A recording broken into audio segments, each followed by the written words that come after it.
Hoy tenemos casa llena. Gracias a Dios por eso. Es una bendición que todos podamos juntos escuchar la palabra de Dios. El día de hoy vamos a tener un tema llamado los más grandes pecadores privilegiados por un Dios grande. Los más grandes pecadores privilegiados por un Dios grande. Quiero comenzar con una historia. Cuando estaba en el seminario, en el segundo año de ministerio, estaba en la misma iglesia, pero para el segundo año llegó un pastor de jóvenes, lo habían llevado de Morelia a Guadalajara. Entonces, cuando empecé a platicar con él, con el pastor de jóvenes, él me comentó que él había hecho ministerio en esa iglesia durante su tiempo de seminario. Y mientras estábamos platicando, él me comentó lo siguiente. Fíjense lo que me dijo. Me dijo, yo hace unos años, cuando estaba en este lugar haciendo ministerio, hice una encuesta a esta iglesia.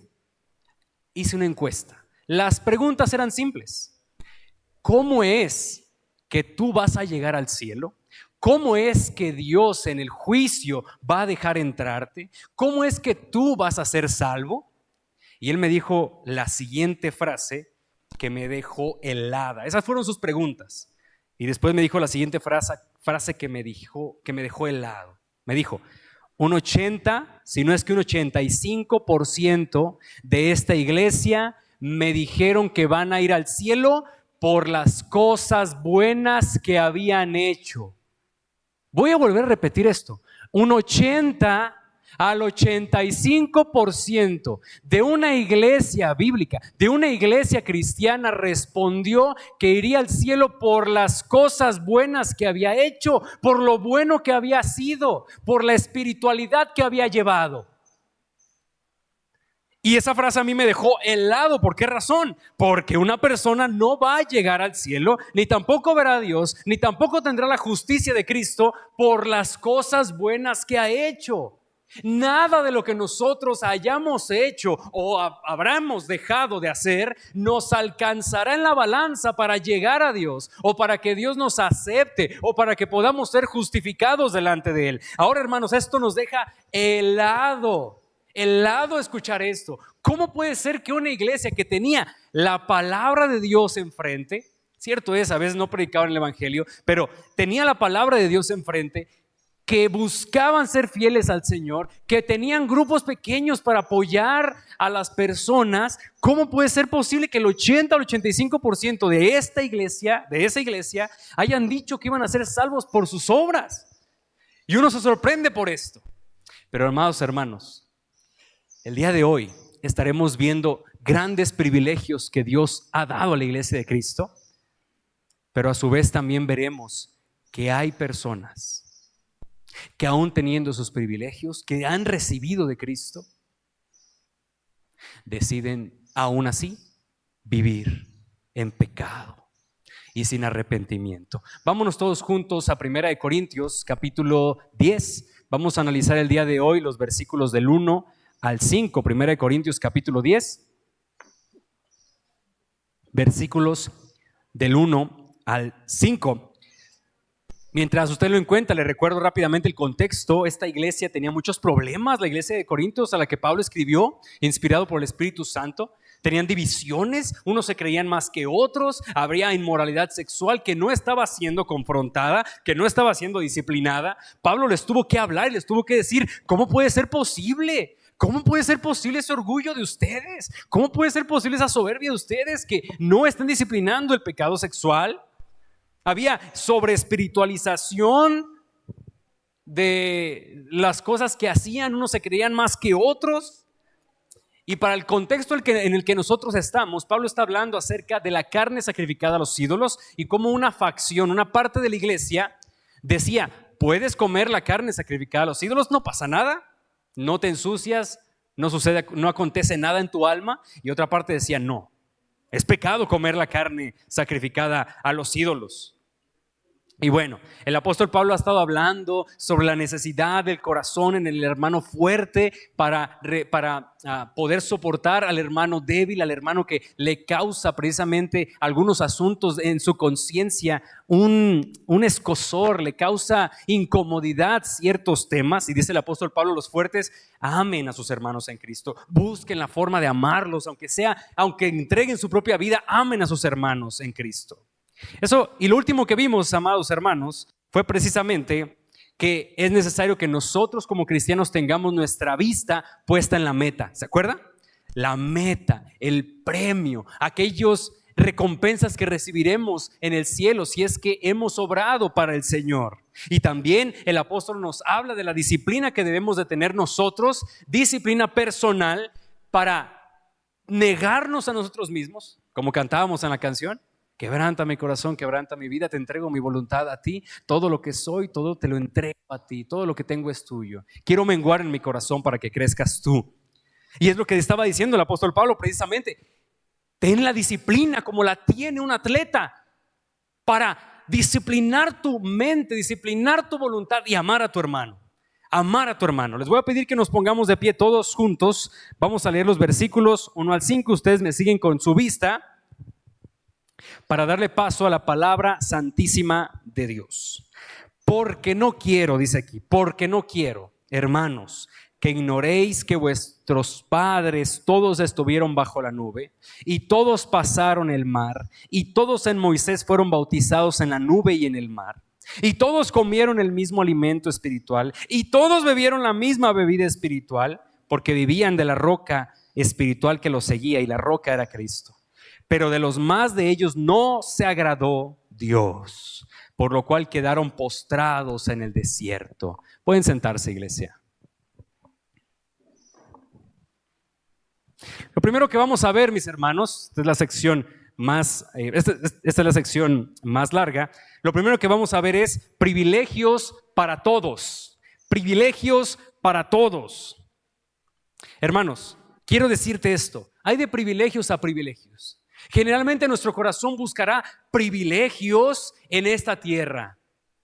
Poder tener, que las personas tengan concesiones con nosotros. Pero mis amados hermanos, te lo voy a decir para que te quede bien grabado en tu corazón. No hay comunidad más privilegiada en todo el universo. No hay comunidad más privilegiada en todo el universo que la iglesia de Cristo. Lo voy a interiorizar en ti.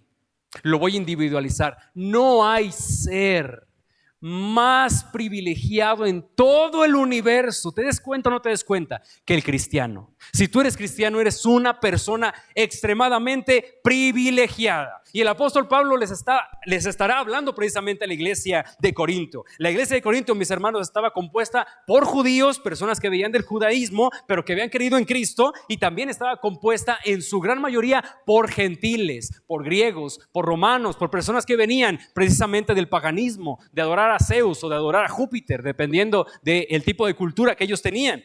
Ellos no eran judíos, eran gentiles justamente como tú y como yo, que no pertenecían al pueblo de Dios, que tal vez muchos de ellos podrían haber sido ajenos a las historias del Antiguo Testamento, así como tal vez tú eres ajeno a las historias del Antiguo Testamento. Sin embargo, el apóstol Pablo les estuvo hablando a ellos durante 1 año y medio. ¿Cuántos años estuvo Pablo en Corinto? 1 año y medio. Les habló de Cristo y también les habló de las historias del Antiguo Testamento y cómo las historias del Antiguo Testamento apuntaban a Cristo. Pablo entonces va a traer, fíjense lo que va a hacer Pablo.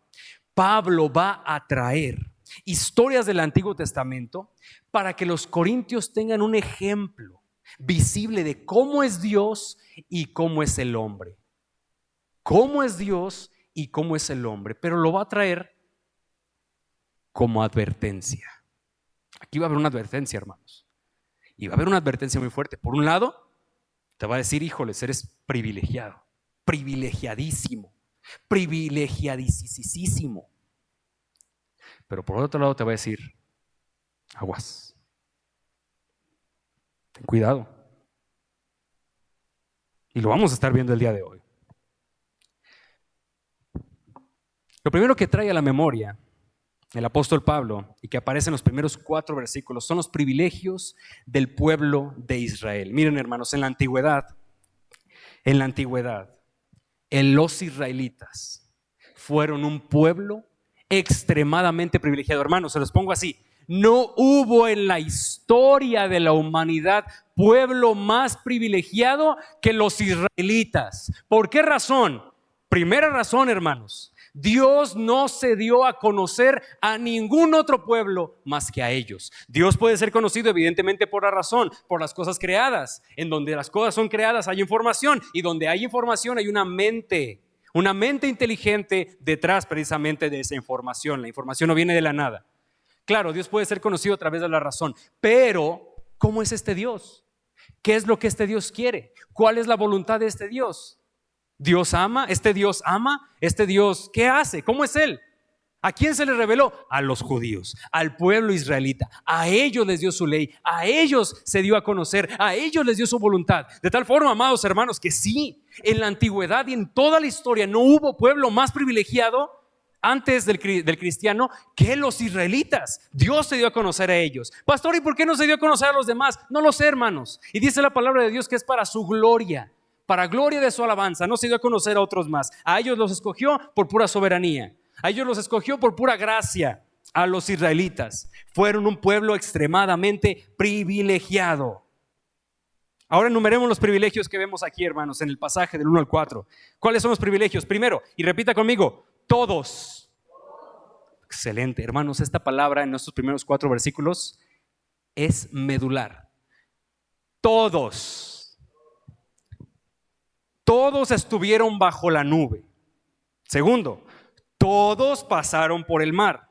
Tercero, todos fueron bautizados en Moisés. Cuarto, todos comieron del mismo alimento espiritual. Quinto, todos bebieron la misma bebida espiritual. Sexto, todos tuvieron la presencia activa de Cristo, de Jesús el Señor, aunque no se hayan dado cuenta, pero ellos tuvieron la presencia activa de Cristo. Cuando ellos veían a Dios en medio de estas hazañas, ellos tenían que haberse dado cuenta que era Cristo, y Pablo nos lo va a decir: ese de allí era Cristo. Bien, hermanos, en el libro del Éxodo vamos a ver todas estas historias, vamos a encontrar todo lo que el apóstol Pablo estaba hablando. Dice la palabra de Dios que el Señor permitió que su pueblo estuviera como esclavo en Egipto. Allí estuvo como esclavo, y los egipcios latigaban al pueblo de Israel, y los egipcios trataban mal al pueblo de Israel. Y el pueblo de Israel clamaba a su Dios, al Dios de Abraham, al Dios de Isaac, al Dios de Jacob: Señor, libértanos de esta esclavitud, líbranos de este látigo de esclavitud. Y la palabra de Dios nos dice que Dios levanta un hombre, a un varón llamado Moisés, lo envía con Faraón. El corazón de Faraón se endurece. Moisés llega con Faraón y le dice: Faraón, libera al pueblo de Dios, libera a mi pueblo. Y Faraón dice: no lo voy a liberar. El corazón de Faraón se endurece, y Dios manda las 10 plagas. Sangre en todas las aguas, no podían tomar agua. Sangre, ranas, piojos, moscas, pestes, úlceras, granizo, langostas, oscuridad, y por último la muerte de los primogénitos. Y entonces, en esta última plaga, Dios los libera con gran poder. Todos aquellos que agarraron, que tomaron la sangre del cordero, la pusieron en el dintel de la puerta, el ángel de la destrucción pasó por alto aquellas casas, y no murieron los primogénitos de aquel lugar. Y cuando el pueblo va entrando al desierto, a ver, hermanos, tengo una pregunta. Ahorita hace mucho calor, ¿verdad? ¿Has estado en esta temporada bajo el sol? ¿Cómo se siente estar bajo el sol? Te quema el sol. Estamos hablando de máximo 28 grados. Ahorita estamos llegando a Uruapan. 28 graditos ahí en el sol. Estás esperando que ya sea momento para entrar a una sombrita, porque la sombra pega. Ahora, hermanos, estamos hablando de que alrededor de 2 millones de personas. ¿Cuántas personas, hermanos? 2 millones de personas. En algunas estimaciones son 3 millones de personas. Van al desierto. Hermanos, ¿en el desierto hay alguna sombrita por ahí para cubrir a unos 2 millones de personas? No. Entonces el libro de Éxodo nos dice que cuando su pueblo estas 2,5 millones de personas, casi 3 millones, entran al pueblo, entran al desierto, dice la palabra de Dios que una nube, eso sí puede cubrir, ¿verdad? Una nube cubre el sol para darle sombra a todo este pueblo. Y entonces todo este pueblo estuvo bajo una nube. Estamos hablando, mis hermanos, de que en el desierto llegan a tener 50 grados, dependiendo del desierto. 50 grados, imagina, hermano. Algunos otros desiertos hasta 60 grados. Dios mío, un calorón. Pero Dios protegió a su pueblo, ¿cómo? Con una nube. Y dice Pablo, esa nube era Cristo. Pero espérense, hermanos, no solamente la nube. ¿Qué otro encontramos aquí? Dice que había fuego también. Había fuego. Este es un enorme privilegio. Esto lo encontramos también en Éxodo. Un enorme privilegio. ¿Por qué? Porque el desierto, hermano, resulta que no solo es caliente. El desierto, ¿cómo cree usted que es en la noche? Frío. Las temperaturas menos bajitas son 0 grados.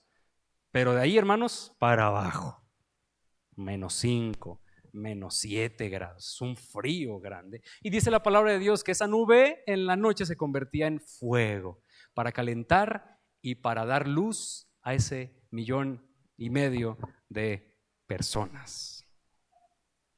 Gran privilegio, ¿no creen, hermanos? ¡Qué enorme privilegio!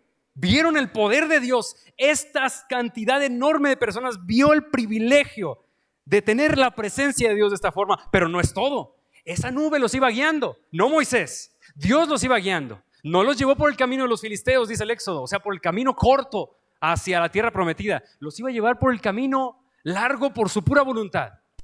¿Y a dónde los lleva? Los lleva a ese pueblo, los deja frente al Mar Rojo. Y estaban allí ellos acampando, pasándola bien, y de repente los centinelas dicen: ¡ahí vienen los egipcios! ¡Ahí vienen los egipcios! Y las personas, viendo el mar en la parte de enfrente, empiezan a temblar y a tener temor y decirle a Moisés: Moisés, mejor nos hubieras dejado en Egipto, ya morimos a gusto, ahora vamos a morir en espada. Y empiezan a tener temor y empiezan a tener miedo. Y Dios le dice a Moisés: toma tu vara, levántala. Y lo que sucede en ese momento es un milagro. Se abren en dos el Mar Rojo. Dios crea un camino en donde no lo había para que el pueblo de Israel pudiera pasar. Y el pueblo de Israel pasó, cruzó el mar, que es lo que está diciendo el apóstol Pablo. Cruza el mar. Y cuando los egipcios llegan, el mar se cierra. Muchos perecen ahí. Qué impresionante privilegio, ¿verdad, hermanos? Pero no es el único privilegio del que habla Pablo. Hay más privilegios. ¿Qué más? Que ellos fueron bautizados en Moisés. Y uno dice: ay, caray, yo no recuerdo haber visto en el Éxodo a Moisés bautizando personas. Pablo, ¿cómo es esto de que los bautizó en Moisés? Hermanos, esto es una tipología. No significa que fueron bautizados en el nombre de Moisés o que bajaron a las aguas del bautismo y Moisés los bautizó. No, mis hermanos. Pablo dice esto por lo que el bautismo simboliza. Lo que en bautismo simboliza es unión, es pertenencia. Y el pueblo de Israel tuvo unión, tuvo pertenencia. ¿Con quién? Con Dios. Y Moisés fue el mediador del antiguo pacto. Qué privilegio, hermanos, haber sido unidos a Dios, ¿verdad? Un gran privilegio. ¿Qué otro privilegio se menciona? Todos comieron del mismo alimento espiritual. A ver, hermanos, pregunta: ¿en el desierto será fácil encontrar de comer para 2 millones de personas? ¿Un poquito más? Era un desierto de, pues hay un montón de árboles, vamos a ir por un arbolito de duraznos, vamos allí por una zarza. No, ¿cómo le vas a dar de comer a más de 2 millones de personas? Pues, ¿qué sucedió, hermanos? Ahí les va. ¿Cómo comieron las personas? Dios les dio su comida con una comida que se llamaba maná, un cereal, comida del cielo. Y solamente podían comer lo que Dios les decía. Si agarraban más, si eran avariciosos, voy a agarrar más para mañana. Se les aguzanaba, hermanos. Dios no lo permitía. Dios les dio de comer durante todo el tiempo que estuvieron en el desierto. 39 años, de acuerdo con la estimación de Josué, pero 40 para redondear, 40 años en el desierto. ¿Cómo comieron? Dios les dio de comer. Pero no solo eso, hermanos. Usted, a ver, hermano, en el desierto será fácil encontrar agua para más de 2 millones de personas. Si aquí en Uruapan, que tenemos un montón de agua, que somos alrededor de, ¿qué será? 350,000 personas. Hermanos, 350,000 personas. No llega agua a mi colonia. Lunes, miércoles y viernes, si bien nos fue, bendito sea Dios, y nos llegó el día jueves o viernes. Y los vecinos tiemblan porque no llega el agua. Y se supone que es un lugar con mucha agua. Ahora imagínense en el desierto, hermano, agua para 2,5 millones de personas, casi 3 millones de personas. Entonces, ¿cómo bebieron todas estas personas? Dios les proveyó agua.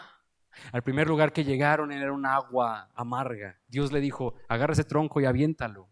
Moisés dijo, bueno, pues agarro el tronco, lo aviento, y las aguas se vuelven dulces.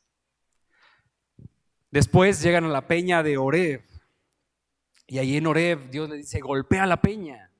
Moisés agarra su vara, golpea la peña y sale agua para todas las personas, para que todas las personas puedan saciar su sed.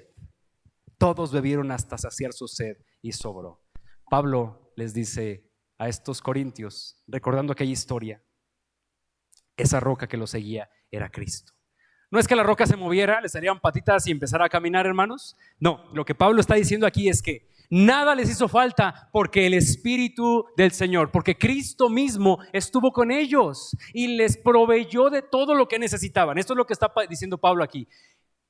Todo fue provisto por Cristo. A este pueblo que salió al desierto, nada les hizo falta, todo se los dio Él. Y ahora en el nuevo pacto, porque uno puede decir, bueno, ok, gracias por decirnos toda la historia del Antiguo Testamento, pero ¿qué significa todo esto? ¿Qué es lo que Pablo está queriendo decir, hermanos? Pablo ahora en el nuevo pacto nos está diciendo que todos los privilegios espirituales nosotros como cristianos los tenemos por causa de Cristo también. Aquí es donde estás tú hoy, si eres cristiano, si has creído en Cristo, si has entregado tu vida a Él, si te has arrepentido de tus pecados, si has sido una nueva criatura, todas las cosas han sido hechas nuevas en ti y para ti. Aquí es donde estás tú hoy. Como la columna de fuego y la columna de nube, Cristo ha suplido tu calor y tu frío espiritual. Así como Dios abre el mar rojo, Cristo ha abierto un camino para llegar a Dios a través de Él. Así como fueron bautizados en Moisés, ahora somos bautizados en el nombre de Cristo, el mediador del nuevo pacto. Así como todos comieron alimento y bebida espiritual, nosotros somos participantes de la cena del Señor, verdadera comida y verdadera bebida para nuestro espíritu. Entonces te pregunto, hermano, ¿el cristiano es un pueblo privilegiado? Sí, es el punto de Pablo. Somos privilegiados. Ahora nosotros somos el nuevo Israel. Aquel pueblo, muchos de ellos negaron al Señor y Dios abrió el panorama para que ahora israelitas y gentiles pudieran formar el pueblo de Cristo y ser el nuevo Israel. Ahora el Señor nos da. ¿Qué nos da? ¿Qué tenemos en Cristo, hermanos? ¿Qué privilegios tenemos en Él? Sencillo, perdón, reconciliación, nos ha hecho parte de su familia, nos ha declarado hijos, nos ha concedido la eternidad, nos ha amado desde la eternidad, nos ha escogido desde la eternidad. Dios está por nosotros, nada nos separará de su amor. Eres amado, eres escogido, eres heredero de la gloria juntamente con Cristo, tienes identidad en Él, tienes iglesia local, fuiste bautizado, comes el pan, bebes la copa, tienes la presencia de Cristo en ti, etcétera, etcétera, etcétera, etcétera. Eres un pueblo privilegiado. Eres una persona privilegiada, muy privilegiada, tan privilegiada que tal vez no te des cuenta de eso. Pero eres extremadamente privilegiada porque cuando Cristo venga con sus ángeles y la trompeta suene, tú serás reclamado por Él. Ya sea que estés muerto, ya sea que estés vivo, serás reclamado por Él y serás transformado por Él. Esa es nuestra esperanza. Qué privilegio tan enorme, qué privilegio tan grande. Hermano, te pregunto, ¿Dios ha sido muy bueno? Amén. ¿Dios es fiel? ¿Dios fallará sus promesas, hermanos? No, nunca. Oh, hermanos, somos muy privilegiados. Tú eres muy privilegiado. Oh, hermano, no permitas que nada te haga perder de vista todo lo que tienes en Cristo. Que nada te haga perder de vista todo lo que eres en Cristo. Que nada te haga perder de vista lo que eres y lo que tienes en Cristo, iglesia. Es lo que te digo en este día. Porque es fácil volver al pensamiento de antes y ver la vida sin propósito. Y ver la vida sin disfrute, y ver la vida sin deleite, y ver la vida sin esperanza y sin Dios en el mundo, sin identidad, de forma nihilista, todo sin propósito, rutinario y sin llenura. En la semana, el viernes, estuve dando una conferencia con los jóvenes allá en el campamento y justamente estaban hablando del libro de Eclesiastés, y precisamente el autor de Eclesiastés nos dice cómo es una vida sin Dios. Todo rutinario, todo sin propósito, todo sin esperanza, todo sin llenura. Haces cosas y no te llena. Intentas alcanzar tus sueños y cuando los alcanzas no te llena. Intentas alcanzar tus metas y cuando las alcanzas te sientes bien por un momento, pero después quieres más. No hay llenura, no hay propósito, no hay nada nuevo debajo del sol. Todo es rutinario una y otra vez. Sin Cristo, pero con Cristo. Oh, hermano, con Cristo tienes propósito y tienes esperanza. Qué privilegiados somos. Así que, hermano, no veas este pensamiento, no lo compres. No compres el pensamiento del mundo. No compres el pensamiento del mundo pensando que con las cosas de este mundo tu corazón va a encontrar propósito, o tu corazón va a encontrar identidad, o tu corazón va a encontrar sentido para la vida. No lo vas a tener. La única forma de encontrar propósito e identidad es en Jesús, es en Cristo.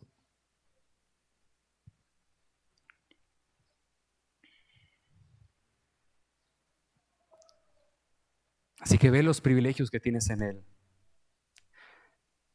Ve qué privilegio tienes en Él. Ve juntamente con tus hermanos que están aquí cuán privilegiados somos en Cristo y por Cristo. Encuentra gozo en esta verdad para cuando vengan los días grises de la vida. Cuando digas estoy triste hasta la muerte, recuerda quién está contigo. Cuando digas es que no hay salida, pastor, es que ya no tengo salida, recuerda esta escena del Mar Rojo. Dios abrió caminos donde no lo sabía y donde ni se pensaba que iba a haber un camino. Cuando el pecado te tiente, recuerda a Cristo y sus privilegios que hay en ti. Cuando cualquier cosa intente desviar tu mirada, recuerda a Cristo y recuerda todo lo que tienes en Él. Y vence a los pensamientos que quieran atacarte, y vence a los pensamientos que quieran derrumbarte, y vence a los pensamientos que quieran debilitar tu vida espiritual, y vence a los pensamientos que quieren llevarte a la depresión y a la tristeza, a la desesperación y a la desesperanza. Véncelos en Cristo. Mira quién eres en Él, mira lo que tienes en Él, porque Dios ha sido bueno, Dios ha sido fiel. Dios no se ha negado a sí mismo ni se negará a sí mismo. Dios nunca nos ha fallado de acuerdo con lo que Él ha dicho de nuestra vida.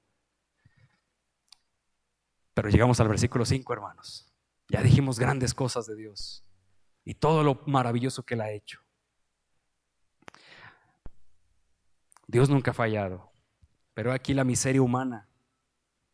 Nosotros sí le fallamos. Nosotros sí le fallamos a Dios. Saben, hermanos, a aquel que es cristiano le duele fallarle. El problema es cuando ya no duele fallarle a Dios. Vamos al versículo 5. Pero de los más de ellos no se agradó Dios, por lo cual quedaron postrados en el desierto. Híjoles. Aquí llegamos al segundo punto del día de hoy.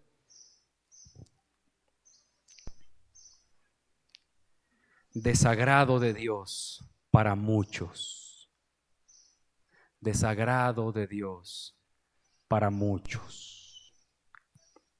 Blaise Pascal, el famoso matemático, físico, filósofo y teólogo francés, dijo la siguiente frase: la naturaleza del hombre se conoce en dos maneras: por su miseria y por su grandeza.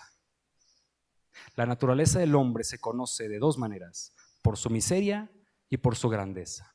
Por su grandeza, el hombre piensa, el hombre reflexiona, el hombre busca la verdad. Un ser humano reconoce su condición. Un ser humano puede hacer cosas preciosas, arquitectura bellísima, levantar edificios, levantar rascacielos. No sé usted, pero yo veo, por ejemplo, el puente Carlos Manso y digo, ay, siento que se va a caer este puente. Porque lo veo desde la hielera, así donde está, y lo veo muy cortito ahí, esas partes donde se unen. Bueno, pero no soy arquitecto. El punto, hermanos, es, digo, qué impresionante la ingeniería humana. Y luego pongo a verme el teleférico y digo, híjoles, estos suizos, qué impresionante. Qué impresionante obra que se hacen en conjunto. Y luego usted ve los rascacielos, y luego usted ve las pirámides que se aventaron los seres humanos y dice, wow, qué impresionantes. Grandes cosas que puede hacer el ser humano. Puede criar a otros seres humanos, puede amar, puede construir grandes civilizaciones. Es la grandeza del ser humano. Bellas poesías, llevar arte a todas partes, crear lienzos impresionantes, esculturas impresionantes. Pero no solamente la naturaleza del hombre se ve en su grandeza, sino también en su miseria. Esos mismos hombres que levantan grandes cosas son débiles, vulnerables, inestables, inclinados al autoengaño y al mal. Así como puede construir grandes cosas, de igual forma puede destruir. Así como construye imperios, puede lanzar bombas atómicas y destruir imperios. Así como alguien puede ser un gran artista, ese mismo puede destruir su familia, destruir a su esposa, destruir a sus hijos, destruir a quienes los rodean. ¿Notan? Grandeza, grandes cosas, miseria, destrucción. Hermanos, este pasaje, el versículo 5, nos debe de helar la piel. El énfasis en los versículos anteriores era todos. De hecho, nótelo, del 1 al 4, todos bajo la nube, todos en el mar, todos bautizados, todos comieron, todos bebieron, todos se beneficiaron de la presencia de Cristo. Pero aquí, hermanos, dice, ahora, de la mayoría, ¿nota el contraste? De la mayoría de ellos, Dios no se agradó. Su castigo fue morir en el desierto, los mayores de 20 años. ¿Por qué? Hermanos, yo los escuché ahorita y vi sus ojos. ¡Qué impresionante! La nube, la columna de nube, la columna de fuego, el mar, la comida, la bebida que el Señor les dio, todas las cosas que Dios les dio. ¡Qué impresionante! Y nos impresionamos, ¿verdad, hermanos? Uno dice, wow, qué padrísimo. Pero si usted lee el libro de Éxodo, usted se va a encontrar que son malagradecidos el pueblo de Israel, quejumbrosos. Ay, mejor nos hubiéramos quedado allá en Egipto. Allá en Egipto sí teníamos agua, allá en Egipto sí teníamos comida. Mejor nos hubiéramos quedado allá, nos iba mejor. Quejumbrosos. Tenemos hambre, tenemos sed, ya no queremos comida, ya queremos otra cosa. Y después murmuraron contra Dios, no aceptaban la voluntad de Dios para su vida.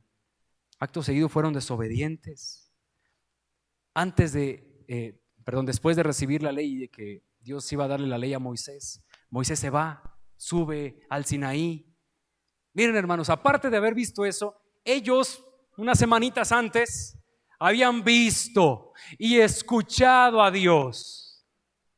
En el monte Sinaí comenzó a prenderse como fuego, pero no se quemaba. El monte Sinaí comenzó a tener truenos frente a él. El monte Sinaí comenzó a hacer sonidos muy fuertes. El monte Sinaí comenzó a tener viento huracanado alrededor. Éxodo 19, viento huracanado alrededor. Y por si fuera poco, escucharon la voz de Dios. todos escucharon la voz de Dios. Yo soy el Señor tu Dios que te sacó de tierra de Egipto y de esclavitud. Número 1, no tendrás dioses ajenos delante de mí. Número 2, no te harás imagen de lo que está en el cielo, así como en la tierra. No te inclinarás a ellas ni las adorarás. Y comienza a dar la ley. ¿Quién la dio? ¿Moisés? No, Dios la dio audiblemente. Éxodo 20. Todos lo escucharon. Semanitas después, hermanos, semanitas después. Pablo lo va a decir más adelante, de hecho. Semanitas después. Ahí los tenías abajo, inclinándose a un becerro de oro, haciendo toda clase de tonterías en la parte de abajo. Un desenfreno total, una idolatría garrafal.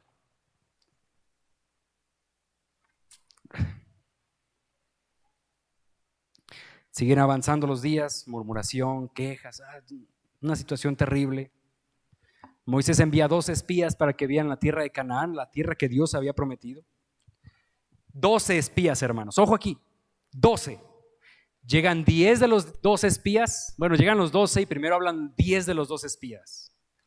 Y comienzan a decir, no, aquella tierra tiene cosas muy bellas, tiene cosas muy grandes, pero es tierra de gigantes. Y nosotros vamos a ser como langostas. No vamos a poder contra ellos. Nos van a destruir, nos van a derribar, nos van a matar. No vamos a poder contra ellos y con todas las cosas que hacen ellos y con todo su poderío y contra su poder. Ahí están los hijos de Anac, nos van a destruir. 10 de ellos y el pueblo temeroso. Ay, sí, nos vamos a morir. Pero 2 de ellos, Josué y Caleb, ellos hablaron al pueblo de Dios y les digo, confíen en Dios. Dios nos va a dar la victoria como nos la ha dado hasta el día de hoy. Él va a estar por nosotros. No teman, pueblo de Israel. Y el pueblo de Israel le creyó a los 10, le creyó a su temor, le creyó a su miedo. Fue en ese momento donde dice la Biblia, Dios se desagradó.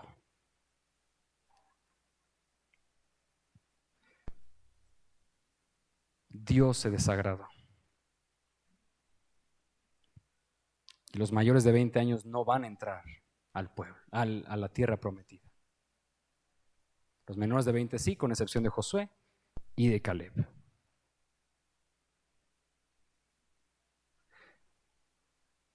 Uno dice, todo lo que habían visto, todo lo que Dios había hecho por ustedes, las guerras que habían tenido y que habían vencido por causa de Dios.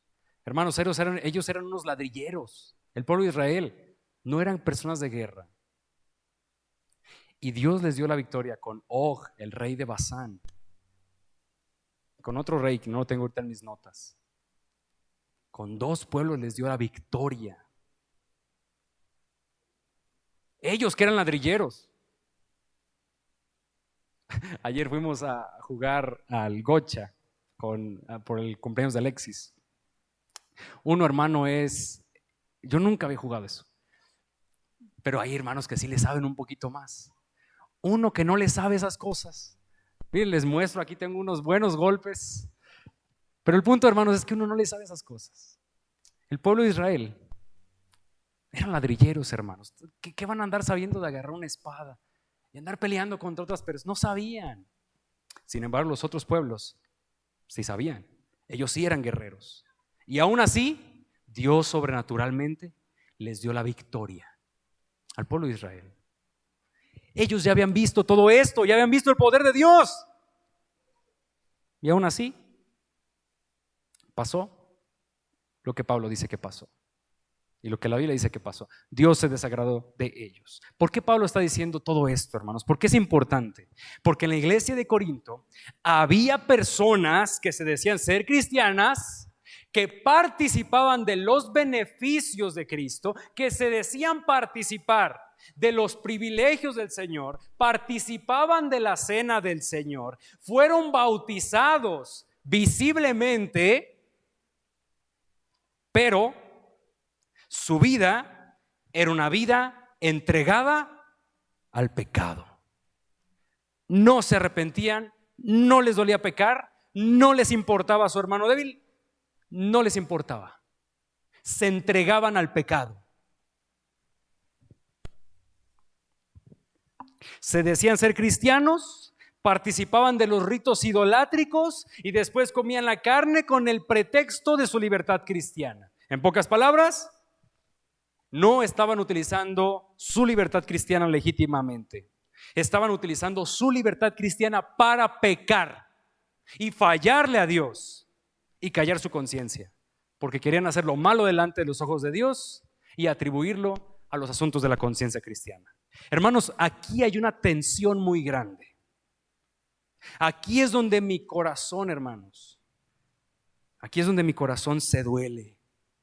Aquí es donde mi corazón sangra por esta iglesia, porque soy el pastor de esta iglesia y porque mi deber y responsabilidad es velar por todas sus almas, todas las almas que están aquí. Y aquí es donde mi corazón se duele y mi corazón sangra por ustedes, pero también por la iglesia de Cristo en general. Mi oración, mis hermanos, es que todos ustedes sean salvos. Mi oración, hermanos, es que todos y cada uno de ustedes hayan sido justificados en la justicia de Cristo a través de la fe y no de sus obras, y que confíen plenamente en el Señor. Todos y cada uno de los que están aquí, hermanos, que se hayan arrepentido de sus vidas de pecado y que vivan una nueva vida. Esa es mi oración, pero también es mi dolor. Se requiere, hermanos, para esto una gran introspección por parte de usted y del Espíritu Santo para saber si usted es un verdadero hijo de Dios. Que, como dice Romanos 8, el Espíritu Santo le diga a su espíritu que son hijos de Dios, que han sido adoptados por Cristo y que han sido justificados por Él. Porque es cierto, hermanos, que en la iglesia de Cristo, y esto lo digo con mucho dolor y pesar, no todos los que se dicen ser cristianos lo son.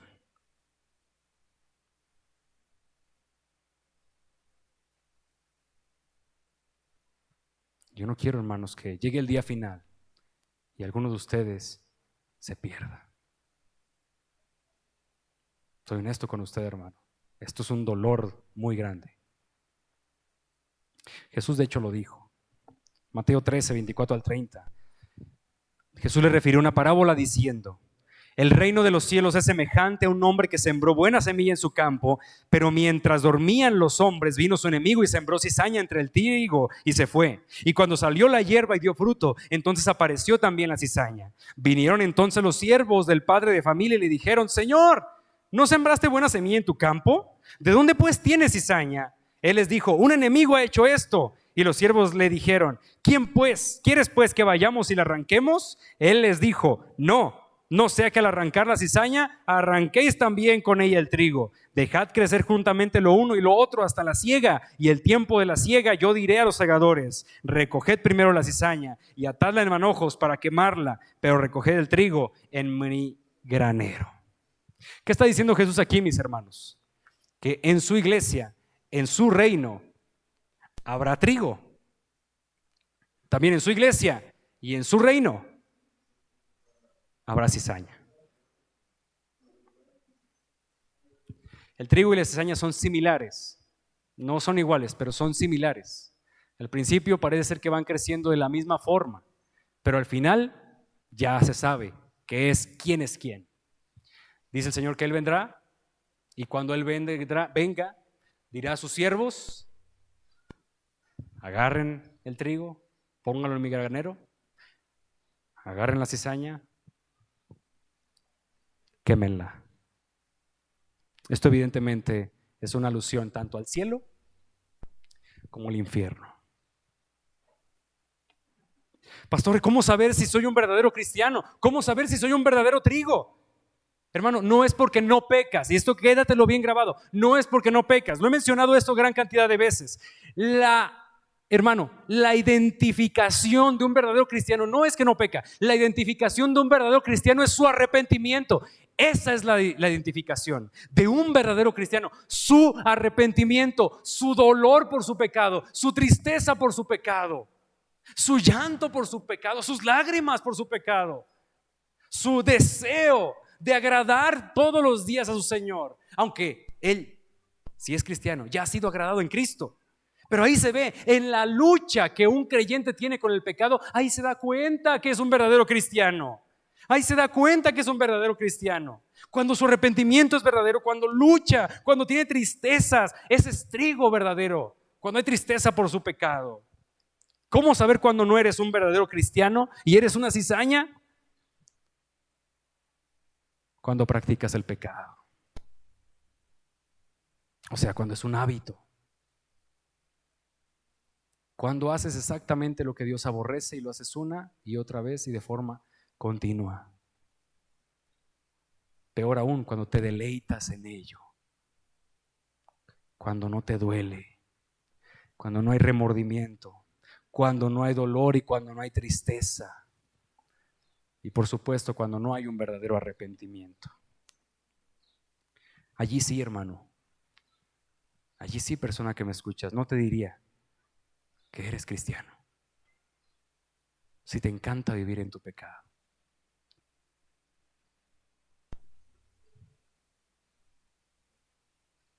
Lo único que podría hacer es invitarte a arrepentirte y orar a Dios para que te dé y te conceda el don del arrepentimiento genuino en tu corazón.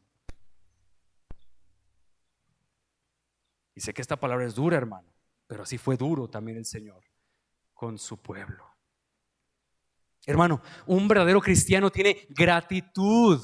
Evita precisamente las actitudes del pueblo de Israel. Evita la ingratitud, evita la queja. Tiene gratitud por su esposa que el Señor le dio, por su esposa que el Señor le dio, le encontró, como el Señor lo encontró en Nueva Vida. Tiene gratitud por los hijos que el Señor les ha dado.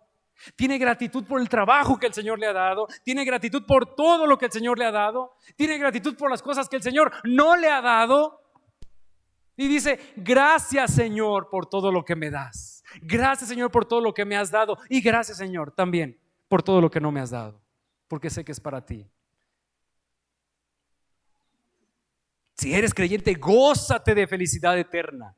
Por un lado, si eres creyente, gózate de felicidad eterna, que tienes asegurada tu salvación, asegurada tu alma perpetuamente en Cristo. Y aunque te debilites y aunque falles, Él nunca te va a soltar, hermano. Esto me encanta, iglesia. Si tú eres del Señor y estás en esta lucha con el pecado y quieres agradar a tu Señor, aunque ya has sido agradado en Cristo, y quieres estar con tu Señor y quieres amar a tu Señor y te esfuerzas por amar a tu Señor, tienes que saber algo: eres cristiano, y como cristiano nunca el Señor te va a soltar. Voy a hacerlo de forma gráfica, hermanos. Voy a dejar el micrófono aquí, me escuchan ustedes.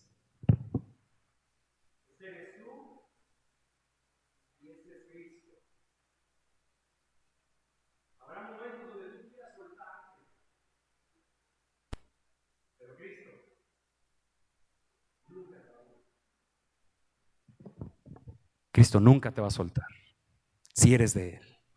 Nunca. Y en el día final, Él será tu abogado. Bien, buen siervo y fiel, en lo poco has sido fiel, sobre mucho te pondré. Entra en el gozo de tu Señor. Así que a los verdaderos cristianos les digo: encuentren seguridad en Él. No duden de Él. Él cumplirá su promesa.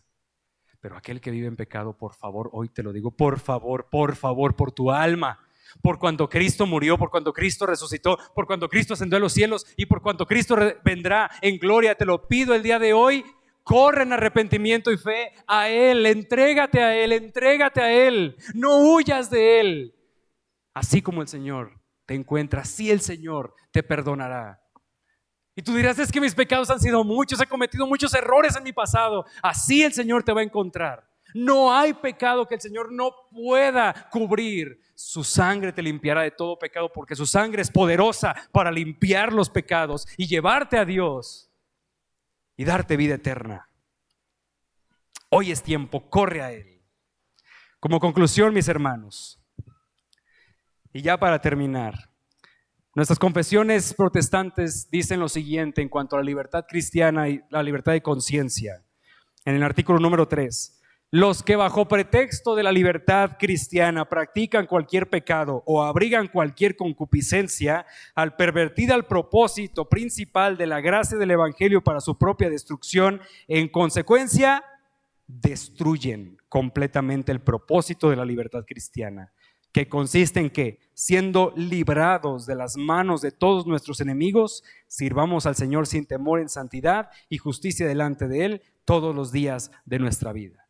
Si tú utilizas la libertad de conciencia para pecar, aguas, aguas, que Dios no se agradará de ti. Así que, mi hermano, la advertencia es esta: no se te ocurra utilizar los asuntos de conciencia para pecar. Si te gusta el pecado y añoras el pecado, simplemente no eres cristiano. Pero si eres cristiano, avergüénzate por tu pecado y pídele a Dios arrepentimiento y novedad en tu corazón. Cierra tus ojos, iglesia.